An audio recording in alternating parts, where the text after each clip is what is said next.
మనందరికీ ఈజీగా అవైలబుల్లో ఉండే వెజిటేబుల్స్లో ఒక వెజిటేబుల్ తినడం వలన మన బాడీకి చాలా మంచిది. కానీ అది టేస్ట్కి చూస్తే చాలా చేదుగా ఉంటుంది. సో చేదుగా ఉండడం వలన ఏంటి అంటే దీన్ని తినడానికి చాలామంది ఇష్టపడరు. అదేంటి ఇప్పటికి మనకి అర్థమయ్యే ఉంటుంది. అదేంటి అంటే కాకరకాయ. సో ఈ కాకరకాయ ఏంటి అంటే అందరికీ ఈజీగా దొరుకుతుంది. కానీ ఏంటి అది చేదుగా ఉండడం వలన ఎవరు తినడానికి ఇష్టపడరు. కానీ దాంట్లో ఉండే ఔషధ గుణాలు తెలిస్తే మనం ఖచ్చితంగా తింటాం. కాకరకాయ తినడం వలన మెయిన్గా మనకి డయాబెటీస్ రాకుండా నియంత్రించుకోవచ్చు. సో డయాబెటీస్ ఉన్న వాళ్ళు కాకరకాయ తినడం వలన వాళ్ళ బ్లడ్లో గ్లూకోజ్ లెవెల్స్ని తగ్గించుకోవచ్చు.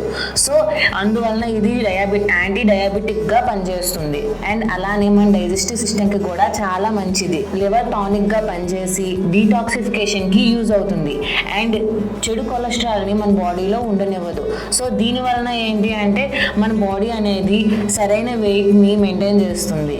కాకరకాయని మనం నమలడం వలన మన ఓరల్ క్యావిటీకి and mouth and teeth and గమ్స్కి కూడా చాలా మంచిది.